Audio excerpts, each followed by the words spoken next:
ইতিমধ্যে ৰাজ্য চৰকাৰে ঘোষণা কৰিছে।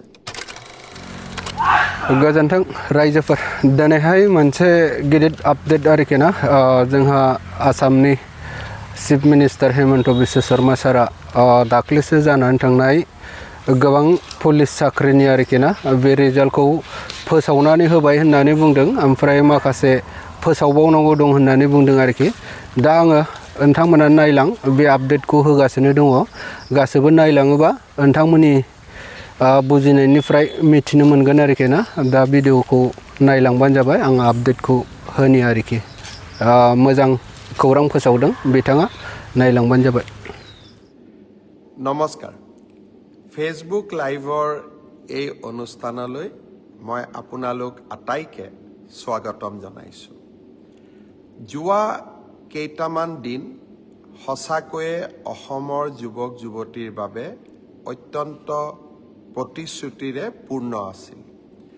যোৱা ফেসবুক লাইভত মই আপোনালোকক দিয়া প্ৰতিশ্ৰুতি অনুসৰি অসম চৰকাৰৰ দ্বাৰা অনুষ্ঠিত এডিআৰই পৰীক্ষাৰ তৃতীয় শ্ৰেণীৰ পৰীক্ষাৰ ফলাফল ইতিমধ্যে ৰাজ্য চৰকাৰে ঘোষণা কৰিছে।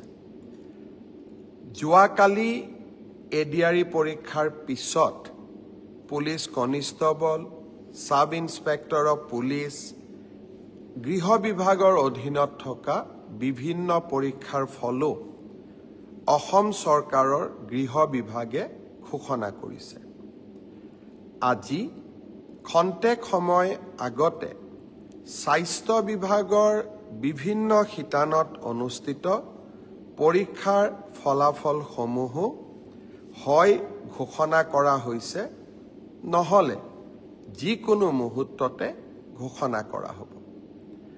মই আপোনালোকক জনাবলৈ পাই সঁচাকৈয়ে আনন্দিত যে অহা 15 তাৰিখে চতুৰ্থ শ্ৰেণীৰ বাবে আমি অনুষ্ঠিত কৰা এডিআৰই পৰীক্ষাৰ ফলাফলো দিনৰ 10:30 বজাত আমাৰ চৰকাৰৰ ফালৰ পৰা ঘোষণা কৰা হ'ব আৰু এই প্ৰক্ৰিয়াকে আগুৱাই লৈ গৈ 15, 16, 17 এই যিকোনো এটা দিনত post graduate teacher graduate teacher তাৰো ফলাফল আমি ঘোষণা কৰিম আৰু শেষত আমি প্ৰাথমিক শিক্ষা বিভাগৰ বাবেও শিক্ষক শিক্ষয়িত্ৰীৰ পৰীক্ষাৰ ফলাফল আমি ঘোষণা কৰিম।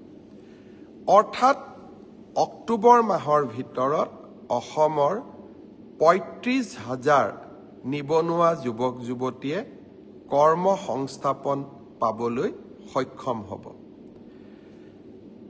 যোৱা কালি পৰহিৰ পৰা মই নিবনুৱা যুৱক যুৱতীসকলক যিসকল পৰীক্ষাত উত্তীৰ্ণ হৈছে তেখেতসকল চাই আছিল।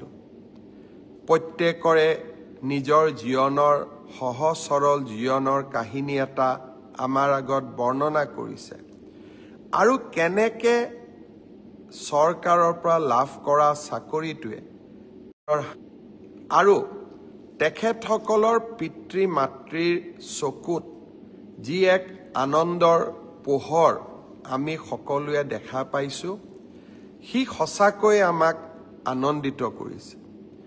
যোৱা নিৰ্বাচন ৰাইজক প্ৰতিশ্ৰুতি দিছিল যে আমাৰ যদি চৰকাৰ আহে মই অলপ বেছিকৈ কৈছিল যে গন্তি কৰি কৰি 1 লাখ ল'ৰা ছোৱালীক চৰকাৰী চাকৰি দিম। কংগ্ৰেছ দলে মোক হাঁহিছিল আৰু আমাৰ দলৰ ভিতৰতো চিন্তা আছিল যে হিমন্ত বিশ্ব শৰ্মাই এই কথাখিনি কিয় কলে আমাৰ দলটো পিছত বিপদত পৰিব।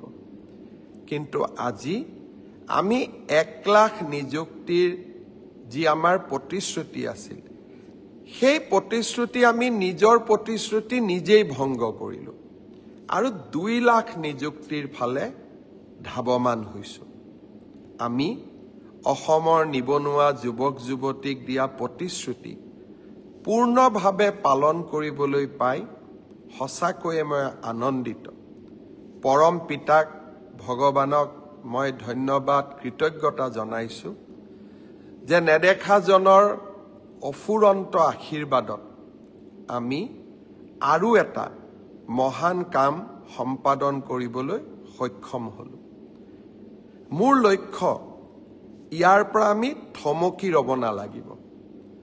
অহা 5 বছৰত আমি আৰু কিমান ল'ৰা ছোৱালীক চৰকাৰী চাকৰি দিব পাৰিম তাৰ পৰিকল্পনা মই ইতিমধ্যে আৰম্ভ কৰিছোঁ।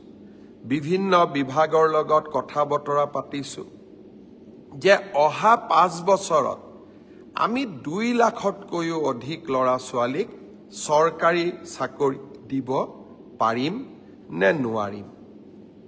অৰ্থাৎ মোৰ লক্ষ্য যে অসমৰ নিবনুৱা যুৱক যুৱতীয়ে কেতিয়াও আশাহত হ'ব নালাগে। তেখেতসকলৰ আশাবোৰ পূৰ্ণ কৰাৰ বাবে আমি আমাৰ আকাংক্ষিত লক্ষ্য যি আমি সন্মুখত ৰাখিছিলোঁ সেই পথেৰে আমি কাম কৰি গৈ থাকিম। নৱেম্বৰ মাহৰ শেষৰ ফালে পুলিচৰ নিযুক্তিৰ বাবে আৰু কেইবা হাজাৰো পদ আমি মুকলি কৰি দিম। আজি যিসকলে পুলিচত চাকৰি মই অনুৰোধ কৰিম নৱেম্বৰত আপোনালোকে আকৌ আবেদন কৰিব যাতে আপোনালোকৰ আশাবিলাক আমি বাস্তৱত ৰূপায়ণ কৰিব পাৰোঁ। প্ৰাথমিক শিক্ষাৰো 5,000 পদৰ নিযুক্তিৰ প্ৰক্ৰিয়া সম্পূৰ্ণ হৈ যোৱাৰ লগে লগে বাকী থকা 4,000 পদৰো নিযুক্তিৰ প্ৰক্ৰিয়া আমি আৰম্ভ কৰিম। অৰ্থাৎ অসমৰ যুৱক যুৱতীৰ সপোনবিলাক পূৰণ কৰিবলৈ আমি আমাৰ প্ৰচেষ্টা অব্যাহত ৰাখিম।